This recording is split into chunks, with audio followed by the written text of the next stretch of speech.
Bacaan dari kitab kedua Tawarikh bab 24 ayat 17-25. Sesudah Imam Yoyada meninggal dunia, para pemimpin Yehuda datang menyembah raja. Sejak itu raja mendengarkan mereka. Mereka meninggalkan rumah Tuhan, Allah nenek moyang mereka, lalu beribadah kepada tiang-tiang berhala dan patung-patung berhala. Oleh karena kesalahan itu, Yehuda dan Yerusalem tertimpa murka. Namun Tuhan mengutus nabi-nabi kepada mereka, supaya mereka berbalik kepadanya. Nabi-nabi itu sungguh-sungguh memperingatkan mereka, tetapi mereka tidak mau mendengarkannya. Lalu roh Allah menguasai Zaharia, putra Imam Yoyada. Ia tampil di depan rakyat, dan berkata kepada mereka, "Beginilah sabda Tuhan. Mengapa kalian melanggar perintah-perintah Tuhan, sehingga kalian tidak beruntung? Oleh karena kalian meninggalkan Tuhan, maka ia pun meninggalkan kalian." Tetapi mereka mengadakan persepakatan terhadap Zaharia, dan atas perintah raja mereka melempari dia dengan batu di pelataran rumah Tuhan. Raja Yoas tidak ingat akan kesetiaan yang ditunjukkan Yoyada, ayah Zaharia itu, terhadap dirinya.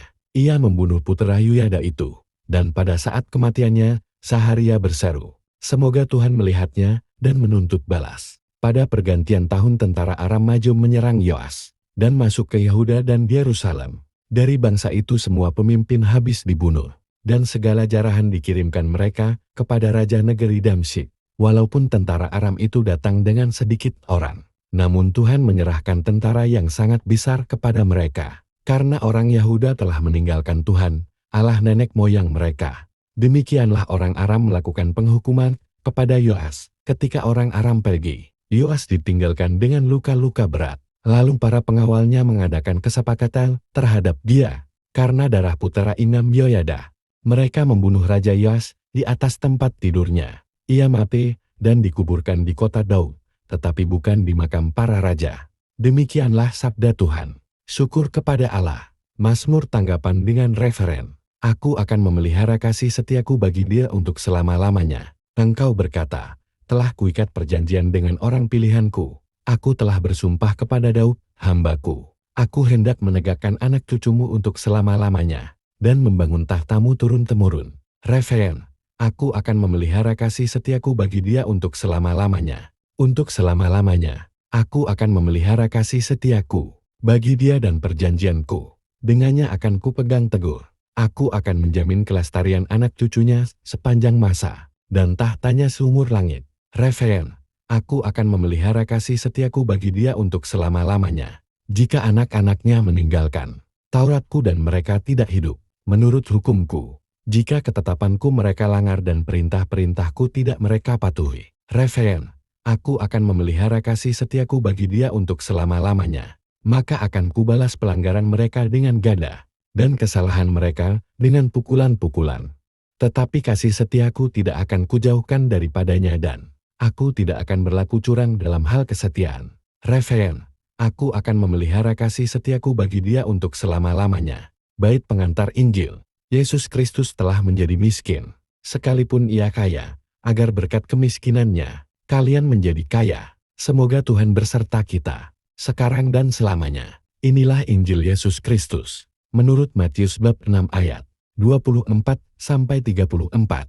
Dalam khotbah di bukit, berkatalah Yesus, "Tak seorang pun dapat mengabdi kepada dua tuan, karena jika demikian, ia akan membenci yang seorang dan mengasihi yang lain, atau ia akan setia kepada yang seorang dan tidak mengindahkan yang lain. Kalian tidak dapat mengabdi kepada Allah dan kepada Mamon, karena itu aku berkata kepadamu, janganlah khawatir akan hidupmu, apa yang hendak kalian makan atau minum, dan janganlah khawatir pula akan tubuhmu, apa yang hendak kalian pakai. Bukankah hidup itu lebih penting daripada makanan, dan tubuh itu lebih penting daripada pakaian? Pandanglah burung-burung di langit, yang tidak menabur dan tidak menuai, dan tidak mengumpulkan bekal dalam lumbung. Toh diberi makan oleh Bapamu yang di surga. Bukankah kalian jauh melebihi burung-burung itu?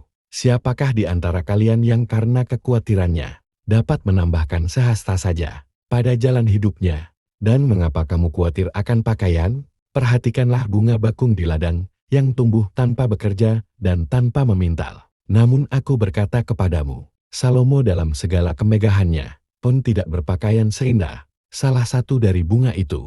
Jadi, jika demikian Allah mendandani rumput di ladang, yang hari ini ada dan besok dibuang ke dalam api, tidakkah Ia akan terlebih lagi mendandani kalian? Hai orang yang kurang percaya, maka janganlah kamu khawatir dan berkata, apakah yang akan kami makan? Apakah yang akan kami minum? Apakah yang akan kami pakai? Semua itu dicari bangsa-bangsa yang tidak mengenal Allah, akan tetapi Bapamu yang di surga tahu bahwa kalian memerlukan semuanya itu. Maka carilah dahulu kerajaan Allah dan kebenarannya, maka semuanya itu akan ditambahkan kepadamu. Sebab itu janganlah kamu khawatir akan hari esok, karena hari esok mempunyai kesusahannya sendiri. Kesusahan sehari cukuplah untuk sehari. Demikianlah Injil Tuhan, terpujilah Kristus.